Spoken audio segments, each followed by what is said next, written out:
Good morning. Morning. Welcome back to the show. How you doing, Cozy? I'm good. I'm good. It feels like it's been so long.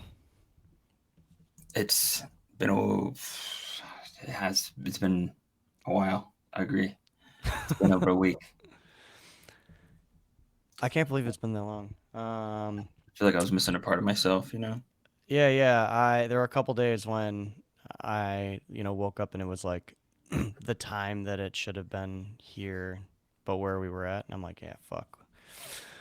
Um, a lot's happened and not a lot has happened at the same time. Seems like everyone is not so cozy on the timeline. Everyone's angry. I'd like to offer you a lifeline. There's this beautiful, beautiful thing called outside. I There's heard about sun, this once. there's sunlight, there's grass, there's water. It's quite refreshing to breathe in the fresh air, not think about internet, people you don't know. I was saying this to you before, but whenever I see internet beef, I always just think of the Tyler Creator tweet where he's like, "How is cyberbullying real? Ah ha ha ha ha! Log off." Um, Well, there's some stuff you want to bring attention to, like uh, I don't approve of the racist angle that a lot of people want to take things, or the doxing of people, or there's been a lot of like just kind of really nasty stuff going on. Some people, ZK casino stuff, they were like sharing videos of some guy getting killed on a bike, making jokes yeah, about I saw that. that. What the heck is up with that? I have And they no blamed it on idea. an intern, but it was like one of the main guys because he like always jokes about it. It was so bad. Um, Yeah, yeah, I definitely don't an know. intern. You don't give interns access to your uh to your socials. I'll tell you that much. Yeah, very odd move by them. Um, yeah, You might give then them access to like set up things and schedule things in Typefully and stuff and like third parties, but they're not giving interns access to the Twitter. I'll tell you that right now. yeah. You know, I'll just say this. Uh, life is far too short to waste your time and your emotions being upset at people you don't know. Uh, it creates a acidic internal environment for your body, and I don't know how you will get anything done productively if you're constantly thinking about what someone beside yourself is doing. I mean, there's an argument, like, I get what you're saying, but there's an argument to be made that we're already cyborgs. Go on. So it is such a fundamental extension of our self or our like life that I would argue that, we're already cyborgs, right? Like the Neuralink thing is just like a clearly like the next step, but we already knee jerk reaction to like every part of our life is to use a piece of technology.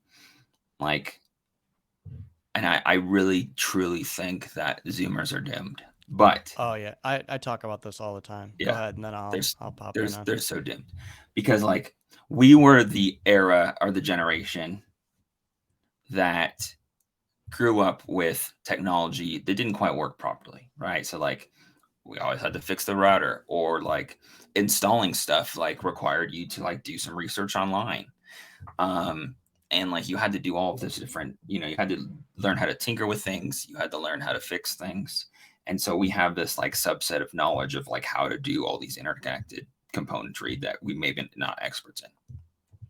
Like we knew how to read a map, right? Or like even to the, we even like even if it was as simple as like MapQuest, right? Like printing out a map before you could actually look at them on the phone, and like following a MapQuest. Um, but like now, if you don't have that piece of technology, you're essentially hopeless. And the generation, that's like that's entire. It's so part of their consciousness of like how they've mentally developed that like it is also very much a part of like their identity. So I think that it's a lot harder for the younger generation to disassociate themselves with that part of their identity. The average time right now until a Do you know whose child fault in it the is though? U.S. Huh? It's you know whose fault it is though? It's our fault. Our Yeah, generation and the 100%. generation like just not like our We took the easy. parents. We took the easy. We took it's an all attention game, right? And so It's not we just us taking the easy way out. It's us being the first generation to like have those additional distractions given to us, right? So yeah everything is very interesting because of what you're saying. We want to tinker, we want to figure out how the things work.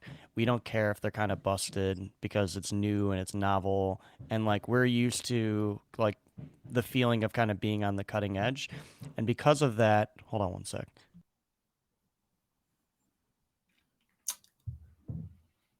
yeah. And Go ahead. because of that, uh, we don't spend the time showing the ones beneath us like the how the things work, like we're just like, here, look at this thing that works really well now. Now you don't have to go through what we went through. Um, Yeah, but I don't think the appreciation's there at all, right? Like it's all like entitlement based. totally. Like I this agree. this is the way it's going to be, or I'm not going to use this thing. I've got But kids, so trust me. yeah, and but I also don't think that there's any appetite, right? Like I can just there's a 10-year difference, a 9-year difference between my brother and myself, and it is night and day different. It's like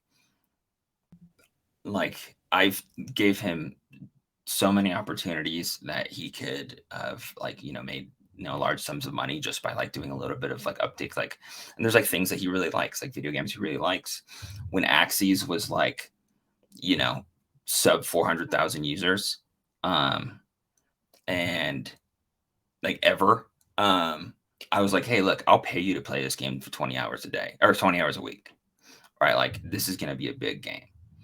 And we did, I ran through like how many SLPs he would have gotten, and it would have been like $1.4 million in SLPs. Jesus.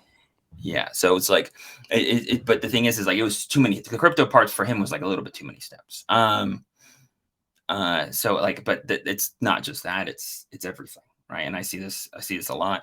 The the average age for at least a child in the US in which that their brain is already social like already locked into some of the endorphin release aspects of digital devices is 6 months as of this year. By the I time that wouldn't you're doubt that. 6 months old, you've already had them watching Dora the Explorer on the iPad to stop them from crying, or Yeah, we didn't do that. TV or whatever it was. The best way to keep them from crying, it's to form. No, I'm not even gonna say anything wild. Nothing off the cuff here. Never ever shake a baby. um, but what we did with our last one when he was young is we taught him sign language really early on, like very simple sign language. So when he was around that age, he could already tell us that he was thirsty, he was dirty, he was tired, more, please, hungry, like things like that. And when your child is a toddler or an infant to toddler age, like they don't need anything else. They want to be held, they want to be cleaned up, they want to be fed, they want to be given things to drink, and like they want to be like read to and like obviously entertained and things, but their basic needs are very very small select things. And when you have this like way for them to communicate with you, you eliminate like the frustration that the baby has and them getting upset, them crying. Um, Obviously, I haven't done any studies on this. I don't work with children for a living, but the people that I know who have done this also have said the same, that it helped them out a lot in the younger years. Um, Children with different types of uh, I don't want to say learning disabilities, but are not learning as quickly with language. That seems to have helped close the gap a little bit. Um, but yeah, I we try to stay away from TV shows and iPads and stuff at that age, and just got him really into books. You know, he like loved trucks and cars and stuff when he was really little, and we would go through different books and go over the colors and types of trucks and types of cars, and that made him love being outside. And then we would just sit outside and like stare at cars drive, and he would get excited when different trucks or tractors, you know, cranes. Um, so again, it falls back to us, right? Like what we're doing with Generation Alpha and what the generation above us did with the Zoomers. That like we have become, it's become such a part of our lives, and we're so accustomed to that additional distraction that we're not doing the things that our parents did, you know, for us, and that their parents did for them, that made them self-sufficient and independent younger. Because like you think back to when we were kids, right? I remember when I was like 5, 6 years old, I would ride my bike, like quote unquote downtown. It was just a few blocks from like where my house was though. And I would run into the grocery store, go buy a fruit snack, you know, go get back on my bike, ride down the block to this like bar on the corner, go inside, get a bag of chips and like a pop, watch TV there with like one of the other little kids.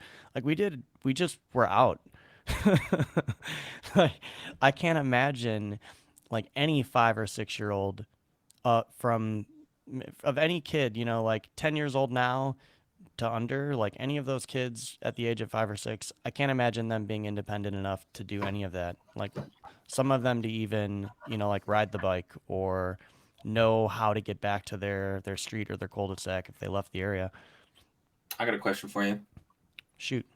Do you think that is related to society as a whole, or do you think it's related to the media industry and the fear mongering that happens and the highlight of every, you know, small, even though like the Both. probability of it happening is very minimal, but then you take this piece of media that was highlighted in the news and then you apply that, you know, this is a certain, you know, this is a certainty if I don't. um Both. I think it's both. You have um there because there's a split, right? Like there are always going to be a group of people that believe all of those extremes and then craft their life bumpers, you know, with protection from those fears. Um, and then on the other end of it, I think it's individual because, you know, it's every, in this example, it's every parent's choice, uh, how they raise their child, what they introduce them to. Um, Even when they're in school, you know, and starting to go to school, you're choosing what you allow them to have access to at the house, what you introduce them to, what type of shows they watch, what games they play. It's totally up to you how you tailor, you know, their life experience while you have control of that. Um, so yeah, society plays into a part of that, but it's also, you know, any parent can decide we're not going to do that with our kids, and it's really as easy as that. It's that there's the convenience is in, oh, we're at a nice restaurant and I don't want my kid, I don't want to have to deal, you know, with uh, scolding my child. So just put the iPad in front of them. You know, just hypnotize them so we can eat, okay? That's what it comes down to. Like, I just don't want to deal with it. You could say is like the general vibe of people that do that. Like I never did that. I would if when my son started acting up in the restaurant, I would look at him very sternly and say, "Do you want to have to go outside?" And like he doesn't know what that means, you know. He doesn't just the mystique of my dad is angry and he's going to take me away from other people for something. This could not be good. And then if he still misbehaves, come on, let's go. Pick him up, you take him outside, and you just talk to them. You don't have to be an asshole.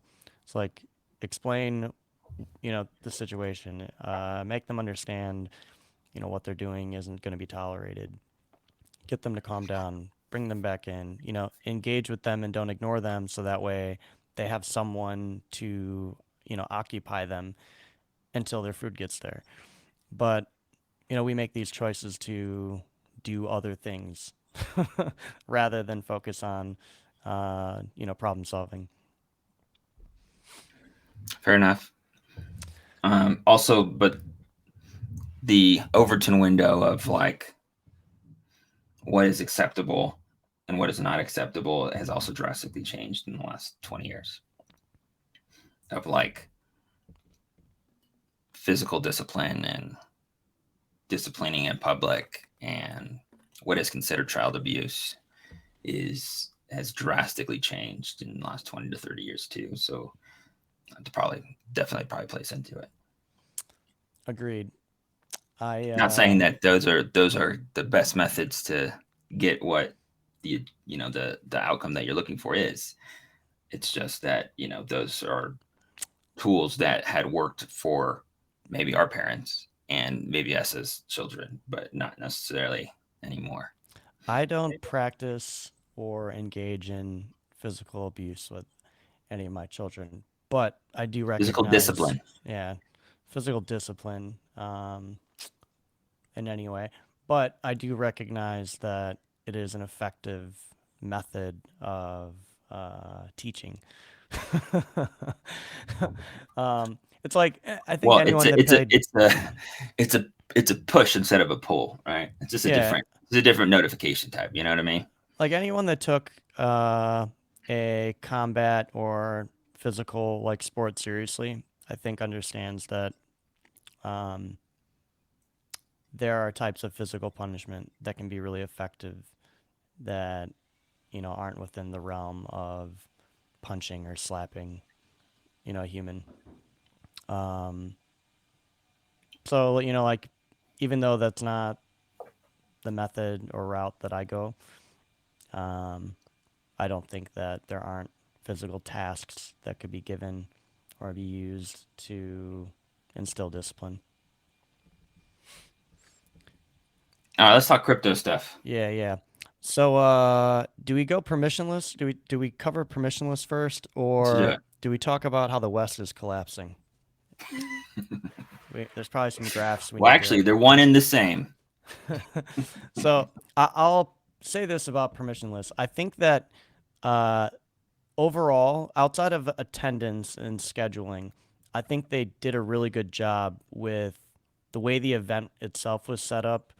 Um, like the venue was put together nicely. I feel like everything flowed really well. Yeah, the I different think, tracks, the like yeah, the cookie cutter tracks of where you should go because that's always the biggest thing is like picking the talks you kind of want to go to, right? yeah. So I think they did a really good job with all of that. I think where they kind of messed up is The talks. scheduling. Uh, yeah, but it's like just when they um the days that they chose, right? Like I think it was not a good idea to host the event at the same time that Vitalik is on the other side of the world. Yeah, but that could also have been like not a no. I mean, you I'm not typically saying you that was typically known. you have to book it at least a year in advance, right? Like you book the venue at least a year in advance. So I know things still kind of move every once in a while in the Yeah. crypto space. So I don't know if there was like maybe that was just misopportune and like token 2049 changed, 6 months into their booking, 3 months into the booking or something, or maybe they had to change. Um, but I also think that they thought that Blockworks and the Bankless guys could support more of a crowd than they did in Yeah. terms of like speakers, like different partners that are attending the conference, stuff like that. I don't want to be hard on or kind of go I don't want to go in on them about that part of it because it ties back to my like main criticism is just like timing that I mean, because yeah, it was just bad timing. I agree with yeah, you. wasn't It was was it it was ETH it Hong was Kong interesting to or ETH see. Korea like that was first. They had like a Korea event, a Hong Kong event, then the Singapore event, Yeah, and the East then Singapore then token 2049. okay. So yeah, there's just like and there was a Korea event before that. Correct. Query Yeah. blockchain. So you have just like, a slew of high volume, high attention value. People hitting the Um, circuit. Yeah. yeah, yeah, all on one side of the world, and then right in the middle of that, so it's kind of making conference goers make a choice. Like, am I doing the Asia circuit or am I hitting some North American ones? And I felt like last year they were spread out a bit more to where I was able to, I think, hit all of those except for like the Korea blockchain week, and I didn't feel like they were too close together. Um, but other It than was that, an interesting crowd from it was the first time that I've like hung out with enthusiasts that weren't like at a trade show from like a business perspective. yeah, there are definitely this was definitely more of a. It felt like crypto interested and crypto enthusiast crowd mixed with some funds and founders from different protocols. But it definitely was not the like it wasn't like Denver Yeah. with I think the type of crowd. I think Denver might be the biggest crypto show of the year. I don't know what DevConnect in Istanbul might be bigger this year, but I'm gonna go ahead and say that I think Denver, as far as what I know in the numbers, Denver is the biggest crypto event so far this year. It's had like twice the attendance of Token 2049. Yeah, but all in all, I think if we're not talking about like the groups that ended up taking on stands and booths there, I should say the new projects that took up booths, and we ignore the time placement, I think that they did a really good job. Yeah, So I like the flow for sure, yeah, and like the events were cool, and like they weren't like nothing was too crowded. You couldn't yeah, not get in anywhere. And like, yeah, granted, there weren't as many people as some other things. I don't think it would have been a problem even if there were, two, three times as many people. yeah. I mean, it was good though. We caught up Yeah, with yeah. some people. We met some new people, um, and a lot of the people that we spoke with are going to be at Masari, and I leave for Masari tomorrow on the circuit. Masari should be good though. The speakers look good. The presence looks good. New York, it's New York, right? Like the New York conferences always do pretty well, especially for people traveling into the U.S. that had not been to the U.S. often. They like to go experience New York. Masari is always good, to be Yeah, honest. Like I've yeah. never I don't think I've ever had a bad Masari trip. I didn't even make it to the conference last year, but this year I got business meetings on site at like 8 o'clock in the morning. So I'll was definitely be there this year. was last year when Do Kwon got served? Or was 2 that years the year ago, before? Okay, all year right. before. Yeah. That was when it was at the Marriott. Yeah, that was interesting. Yeah. All right, so I wanted to cover one thing that kind of ties into permission just because we launched it then, but I feel like we should do that at the end so we can kind of close with that. So I'd rather jump to I've seen that the West is falling DK, U.S. banking system is going under. We're fucking done. As the professional tradfi on the team, with your background, what is your take on this? Uh, Do you think we're this is 2008 all over again, or do people we'll need see. to? There's going to be a few things. We're going to see who's exposed to China. I think that's going to play into things. We're going to see who's exposed to commercial real estate, and we're going to see at what levels the downfall of those components will attribute to impact onto the like will it be a contagion? Probably not. I don't think it'll be a contagion, but I do think that you obviously have too big to fail banks, right? So they're clearly are backstopped, so they're definitely not going to fail. And then you have who's exposed to the commercial real estate market. You look at a mix of a few different things that unfortunately is kind of a perfect storm for them. Commercial loans are not fixed rate loans, so they get renegotiated based on what the current market rate is. And the market rate has increased significantly from our zero lending markets over the last, 15 years or whatever. And so that's going to play into that because you have at the same time a post-COVID world in which that no one really can. There, people are struggling to keep those commercial real estate, leases filled, right? So you have people not wanting to go to work, and then thus they're trying to, a lot of these businesses are reducing the size of their footprint at these commercial real estate buildings. They don't outright own the building themselves, so they outright own the building themselves, and then they can kind of force their employees to kind of go to it. So that's like make sure that they use it as a cost, because then there's also like a lot of people don't kind of forget what the tax benefits are of a lot of these companies, because if you have a Yeah. local presence of, let's say, 3,000 employees or something like that, then you get a lot of tax benefits for keeping those incomes in that city, right? And so having them work in that city, having them spend their money in that city, you get benefits on, whether it be local taxes, property taxes, or whatever, some sort of taxes, you get special deals on. Yep. And so you starting to see that, okay, the leases are starting to not necessarily fall apart, but they're not getting released, right? So the releases are hitting end term. So now they're struggling to fill the building. They're not getting as much rent. And so the amount of money that, if you're in the commercial real estate market, the amount of money that you can then put towards essentially your commercial mortgage cost is, it's dwindling. And then you have this aspect of it's all kind of happening at once. And then the commercial real estate market, as like the value of the property is gone down significantly. And so not only do you have reduced incomes, you also have a reduced asset, right? And you took a loan on the full ride of this asset. So if you're collecting 50% less revenues than you were 3 years ago, and your property value is 30% less than it was, then you will probably see a lot of people walk away from these loans. And the property's not going to go anywhere. They're not going to demolish it. They're just going to, the bank's going to have to foreclose it, eat a loss, and resell it to someone. And so all of these new nice condos and apartments that they've been putting up in all these cities.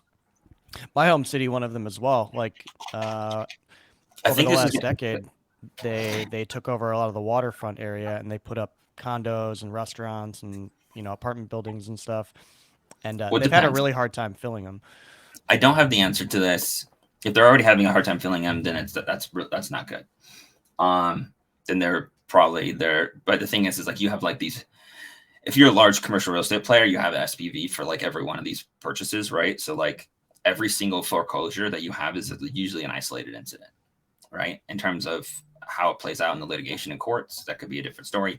But like you set up a new legal entity to purchase this piece of property, and then when you get foreclosed on and you go bankrupt, and it's isolated, right? There's no like contagion to the rest of the commercial real estate property. I think that you're going to see this regional, right? We were talking earlier. It's like I think that the Denver market may be fine, but maybe a market like Atlanta may not be as fine.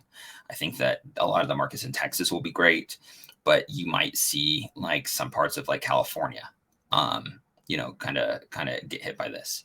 So it's like where people are kind of moving from and moving to plays into it, because we go back and forth on this, but I think there's there definitely is a housing shortage, and so that's why you continue to see like these high prices on at least residential housing. Yeah, And it's wild.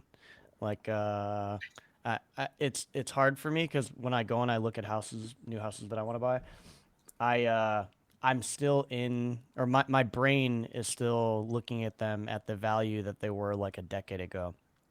So when I see this house and it's like 1.2 mil, I'm like, it's like a fucking $600,000 house. How are they charging double for this that has no yard?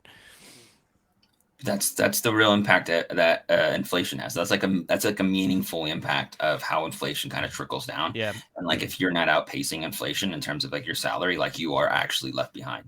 Look, I I use don't my remember old where I got this. I use I my don't old remember where I apartment as like a baseline for that. Thinking about well, just thinking about like inflation and how it's affecting kind of the people who have to work in the area around me.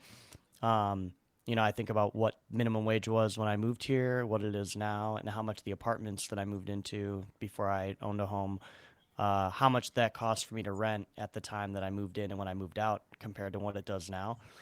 And it's insane. It's probably, I think it's 3x what it was when I moved in there. I'll give you a good stat. I'll give you a really good stat. And Minimum someone can wage is fact only check me on this because 2x. it's going to be finger in the air. Um, pulling it up based on recollection, but I'll be like within boundaries that it's still you get the gist. Is that the median income during the Great Depression, adjusted for inflation, is like $98,000 today. So the median income of those who were employed, right? And remember, we had like 25% unemployment. So the median income of those that were employed, It's like adjusted for 40K. inflation, is like 98,000. So you could say that if you make less than $98,000, You're in then poverty. it's like that's definitely not middle. That's not middle class anymore. That's not the mass affluent. Um, that's not necessarily middle class. Like I think Which is mass affluent wild. is like roughly like 2-3x that now. We talk about that number a little bit, me and some of my close friends, because there are, family members of ours that went through school, graduated with a master's in like, an engineering field. And now after maybe like 5 years in the workforce, they're just now making like 100 grand or 120 grand. And, you know, a decade I made ago, 48 grand out of school. Right? Like, yeah, I and was that making was, 45. huh? I said, yeah, I was making 45. And I And I was went happy with to, that. I thought that was like, at the time, I'm like, oh, this is good for now. Like, because you could live life doing the things that you kind of wanted to do at that age, like not owning a home. You could pretty much do what you wanted with that kind of money. well, what I was getting to with that though is that I was working at a firm that the median salary was 250K. I was making 48, so I was making significantly lower than that. But that's because a lot of it is siloed within the top, and then you have all the little workarounds, right? And like you move fast, but like and you feel good, right? But if inflation was 7% that year and you got a 10% bonus, like did you really make that big of a bonus? Not really, right? So like if you're not making 20-30% bumps on like on a yearly basis, then you're really not making that much substantial more than than you were.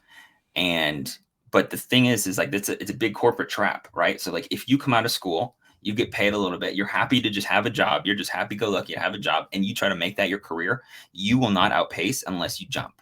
You have to jump it. Yep. You like this is how it works in TradeFi.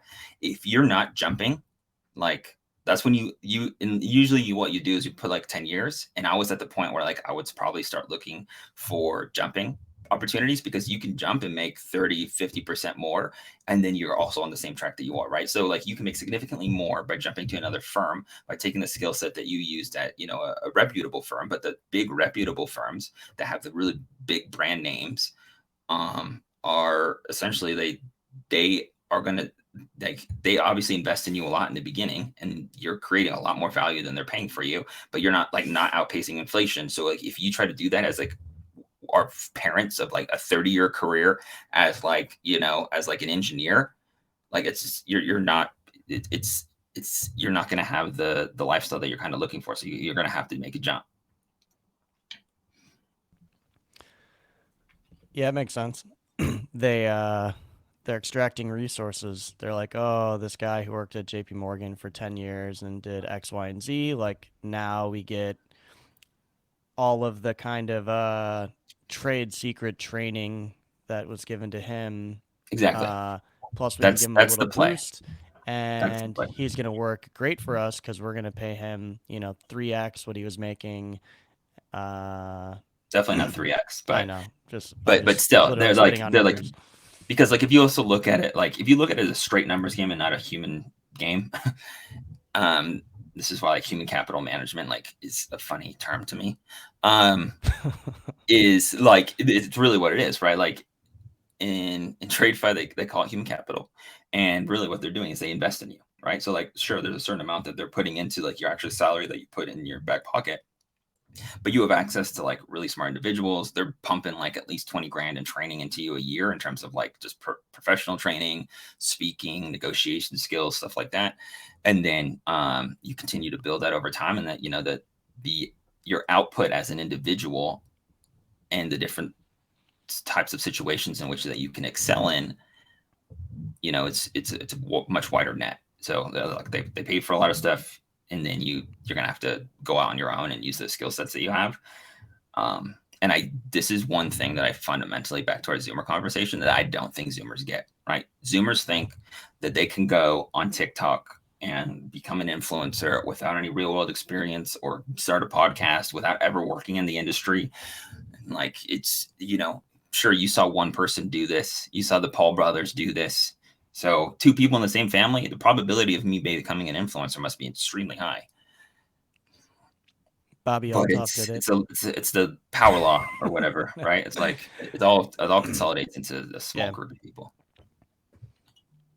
Yeah, agreed. I was actually my one of my friends last night when we were having dinner was I was like watching some clip from Rogan, and he's like, "You like Joe Rogan?"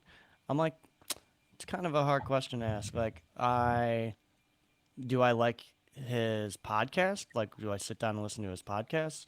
No, but do I like that he is able to have access to like unlimited information because He's the of the most powerful platform he man in has?" media. Yeah, Full yeah. stop. Like I Yeah. love that if there's something that I'm interested in, like there's a topic that I'm currently interested in, that there's a good chance that he interviewed someone within the last 2 to 3 years, maybe recently even, if it's like a recent, topic. And it's going to be legit, right? Yeah, and even if it's not legit, you're at least The he's signal's high. yeah, it's high signal. So you're at least getting, good commentary from the third wheel who's on, to kind of balance out him and the conspiracy theorist, if it's like, if it is a guy like that. Or maybe it's a scientist that's doing research on something like really niche. But I love that, like, that's one of the few places where you can find a like wild, sprawling, you know, very deep spectrum of like topics. It's not like I know if I look for clips or look for any of his podcasts, they're not all going to be about fighting. They're not all going to be about tech. They're not going to be about politics. Like, you can find something about everything. And he's like, okay, yeah, I respect that. I'm like, but Yeah, he's I like think he's like Oprah for men though, like so. exactly, 100%.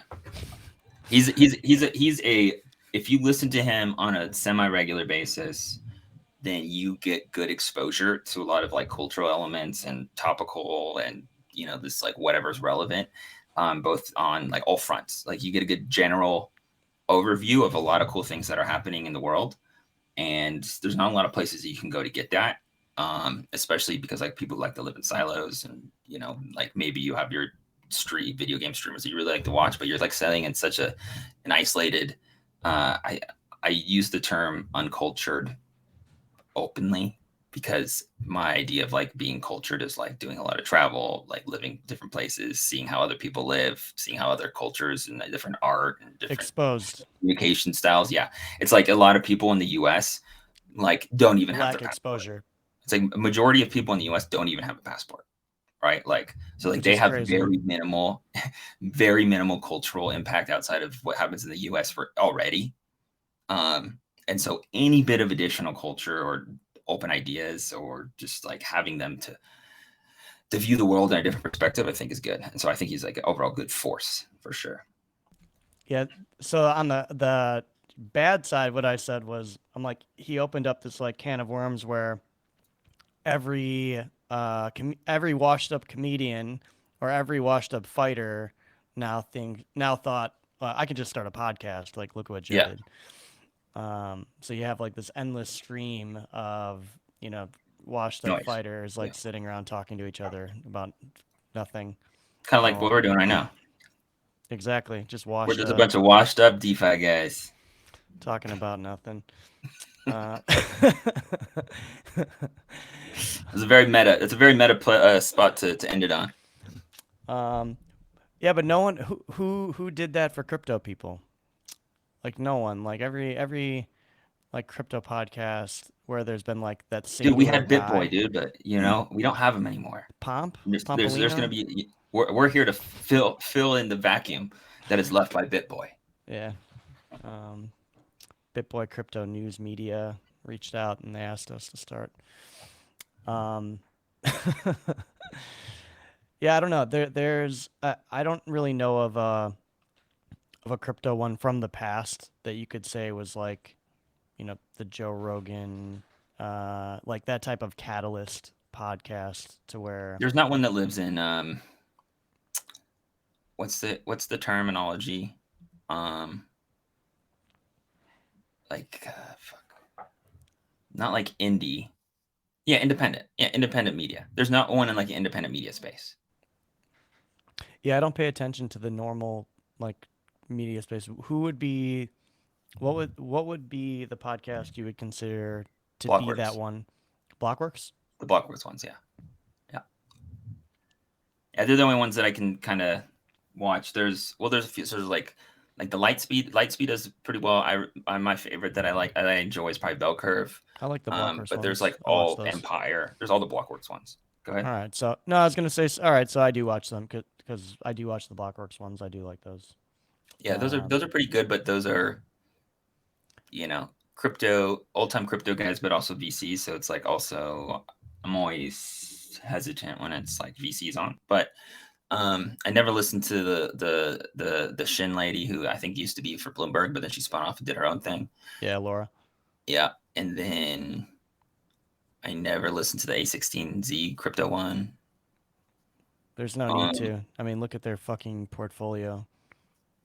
Dude, I think they raised like 25 million today. Like considering the like normal fundraise size, Dude, if seems my pretty portfolio small. can look like that and I can raise that kind of money, like what the fuck am I doing right now? Hey, but they're how they do very concentrated bets, and they only need one of 100 to hit, right? They Clearly, need yeah. one of 100 to 1,000x, and then it pays for all the rest of them. There's like 70 something on there and I think two of them hit maybe. So I guess that Yeah, might pay for the I'm rest. surprised that there's a lot that have shut down in the last 2-3 years, or like silently shut down.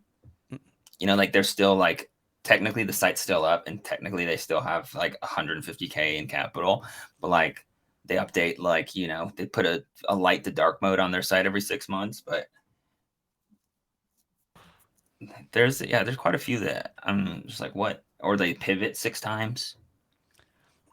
Like, oh, we had a All good right. idea, but it was just a good idea. It's harder to execute. To Ideas not are free. to not stir up any shit, we won't talk about the ones that have pivoted a few times, but what are ones that come to mind that like have just made some like subtle UI changes to where you're like, what the fuck is going on with these guys?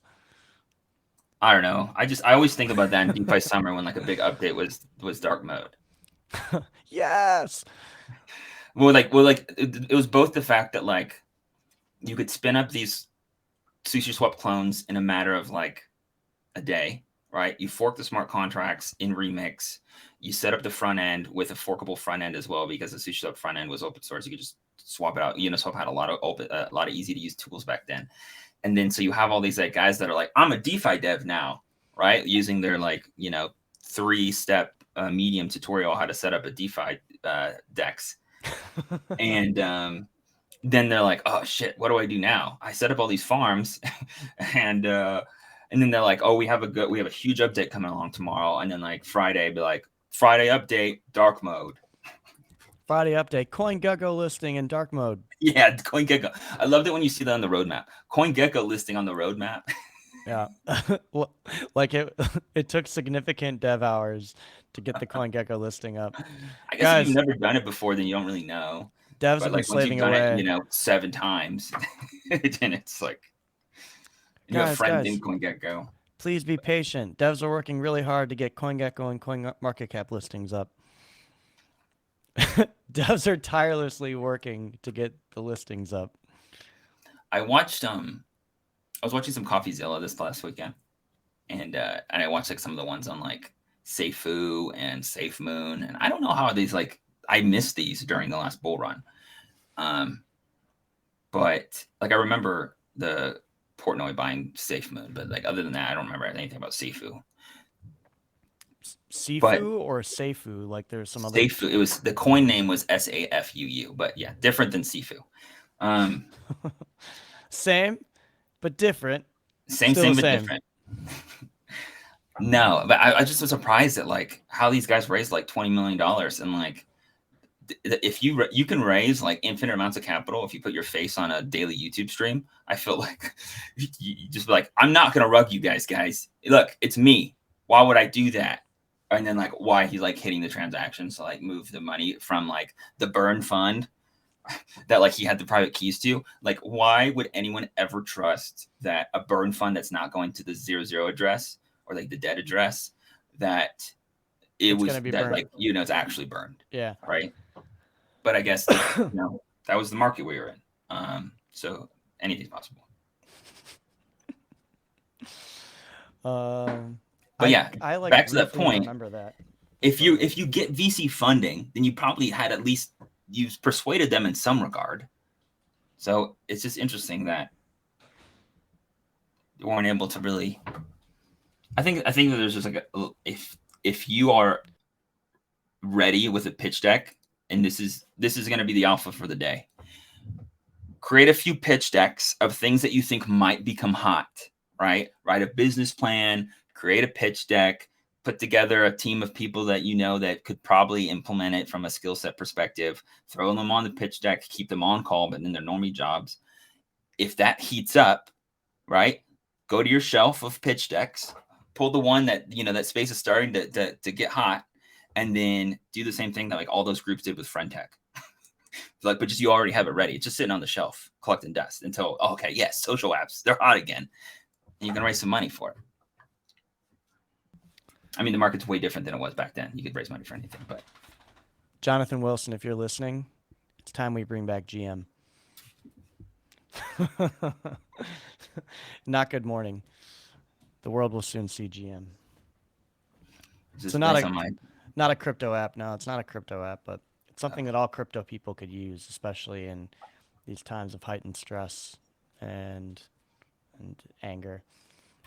Um, all right, on to some really good news. While we were at permissionless, uh, we launched Premia Blue.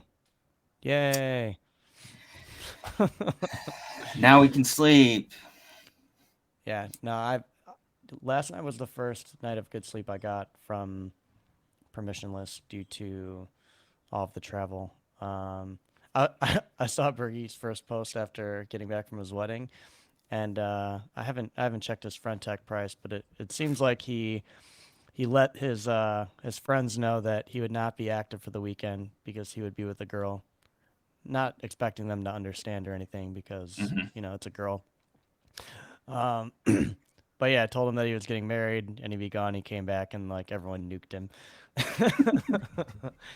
um, yeah, I had a new experience this past weekend. I stayed in a airport hotel. Have you ever seen those? Dude, airport the minute hotels, they're very economical. the minute suites. Dude, I had such like a hell of a time. Oh, you mean like the nap pods? Yeah, yeah. They're like the little like offices, nap pods that they have at the hotels.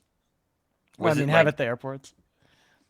those are different. It's like an airport hotel is like a Marriott that's connected to the airport, Nah, right? I like think you're talking about some like they're like weird other thing. 5 to 7 maybe airports in the U.S. that inside the airport, like literally like by some of the gates, they have like a like You mini motel kind of like where you can rent a room there and it's like pay by the uh hour? Heck you yeah. pay by the hour. It's a fucking, you know, couch, bed with a desk in there, a TV, um and it's private. So yeah, like getting in late night and having like a really early morning flight, super clutch if you want to sleep without worrying about someone stealing your shit or, you know, sleeping on a fucking chair. So beautiful, yeah. I got to experience that. Highly recommend for people who are taking early flights out of airports that offer them, so you don't have to deal with fucking uh, going out and coming back in through security. But Oh, let's talk it's about Premium after Blue. security. That's super nice. Yeah, yeah. It's like literally by the gates, like by your terminal. And in Atlanta, they have two different like areas where you can do this and rent these rooms. Um, It's that Yeah, and bad, huh? it's well, it would have been that bad, right? Because like I had to be back in the airport by like 5 something in the morning, and I got in at 12:30. No, So it I was mean like, that like they can't keep vendors in the to make enough money that you have to do overnight stays. yeah, I don't know. I think a lot of it is like people that are probably like me that hate the security process. Like there's nothing worse than leaving and having to come back through again, especially nowadays where they're like doing all these random fucking swab tests and shit. Like I used to not care. Like you could show up, especially if pre-check or clear, usually through in like 5 minutes. But now they do all these random like fucking swab tests that are randomly selected. Like, oh, let's just check to make sure that every item inside that you're carrying doesn't have gunpowder residue or a bomb, a microscopic Hey, bomb within it. um, sounds like a personal problem, dude. I have no idea what you're talking about. You've never seen that You don't happen to fit the people? profile of a safe American traveler. No, it's happened to like I've watched it happen to kids, and it happened to my kid once, and I was like, what the fuck? They'll like walk through and they're like, okay, and they have this like little rolly ball where they roll their hand and then they go over. And yeah, I watched them like take all the items out of this kid's stuff. It happened to me one time, and I thought it was like just a random thing, but then I saw it happening to other people. All right, I gotta jump. No, we need to talk about Premium Blue, okay? Oh yes. So Before Premium you Blues jump. Live, we hit 1 million TBL, right? Less than a week, 1 million TBL. Um, we still have quite a few million that need to move over for V2, so I don't know why everyone's sleeping. Get that moved over because you're not getting any emissions. We're going to be turning on well, I mean, the emissions are already on, so you can deposit in the vaults, and your options liquidity mining are accruing. But this week we'll open up the claiming process on that, and the way that it works is you get 50% in the money option, you get 30 days till expiration. So that should be pretty cool. But right now, the yields that you're seeing on there are real yield, right? So that's like real yield from like actually selling options. We had a little bit of a vol spike today, like 2.5%, but nothing too crazy. But like with the 40% return that you see on one of like the put vaults, like that's annualized real yield as of right now. And then we'll have the additional on top of it, the liquidity mining rewards. But outside of that, it's been a pretty smooth release. Ref links are up. 50% of ref fees are getting the tier we're setting, the base tier we're setting to 50% for the first month, which is like a significant amount of fees. Like just as a rule of thumb, I think there was like two trades on mine for roughly 7 ETH in notional. So the premiums paid were probably somewhere in the vicinity of 0.03, 0.05 maybe, but I had like I have like $25 in ref fees already, right? So it's like pretty minimal in terms of trade volume to actually like rack up like significant ref fees. If you have any like real users, like that's a lot, and then they lock in. But the second that someone uses your ref link and they make a trade, then that's locked in forever at the smart contract level, right? So if then they leave and they come back in 3 months when there's an asset that they'd rather trade, like you said with ref fees on that, it's collected in the native asset and you can claim it, and it's claimed in that native asset that it's collected on. So right now we have Arbitrum, ETH, and Bitcoin. However, permissionless pooling should be good to go today. You might see a chainlink pull up already. We're just doing the final testing on that, but that should be released today. So anyone can, if there's any sort of Chainlink Oracle, you can set up a pool for it. So we'll probably see a few different new pools get set up in the next 24 hours. And that's the gist, man. It's the passive vault deployment is probably my pick. Not financial advice, but that seems to be the natural progression from V2. However, if you want to take a more proactive approach, then you can go and deposit directly into liquidity pools or set up a limit order. One thing that's going to be kind of cool is we have the Fed meeting later this week, and we have 0-day options. So, there's already I think at least like 20 ETH in that options pool that's on the day of the FOMC call. So hopefully we see more go into that pool. I think there's for the 1700 strike and the 1800 strike.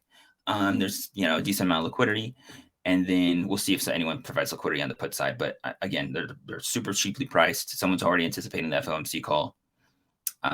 So if you want to play 0-day play for super cheap, come in the Discord, hang out with us, make a play, shoot the shit. That's all, folks. It's exciting. I'm excited. Let's fucking go. Uh, I want to add one disclaimer for any new listeners or people that don't know us off of Eden. We both do work for Premia. So if we're talking about Premia, take that, as you will. We obviously try to be as unbiased as we can and keep the stream generally about all crypto news that's happening. But wanted to put that disclaimer out there so there's no confusion on our relation to Premia. Yeah, good point. I guess we should have classified ourselves. We should probably do a better job of doing that because we literally spend 80 hours a week in DeFi, in Web3, in the trenches, talking to other protocols, talking to centralized exchanges, talking to regulators. So we're not making this shit up. We actually live it. And we figured that, we could do a better job of making sure that everyone else, kind of can see what's going on behind the scenes and get a better perspective. Yeah, the industry moves quick. There's a lot of shit that happens in kind of the crypto Twitter bubble that is not seen in we'll say the larger news cycle because it isn't impacting protocols or isn't impacting different companies in different ways, and vice versa. So there are people on both sides that aren't really getting it, and we kind of have exposure to all sides. So yeah, welcome to Eden. It's been great. Glad to be back. We're about a half an hour past where we normally would be, but it's all good. We'll see you guys tomorrow. Well, DK, you're going to be in Masari, right? Starting tomorrow, or is that later on the week? I'm leaving for Masari tomorrow, but Masari starts on Wednesday. So if you're going to be in town for that, or if you're in New York, DM me on Twitter or Discord or whatever, and happy to meet up for a coffee, drinks, whatever. I gotta organize some things today. There are a couple people that I met out in Austin that wanna link up with you in Masari. But yeah, if you're gonna be in New York this week for Masari, get a hold of us. DK primarily because he'll be out there. But if you hit me up, I'll make sure to forward whatever to DK. I will see you back tomorrow with a special guest. Enjoy the rest of your day. Stay cozy. Ciao.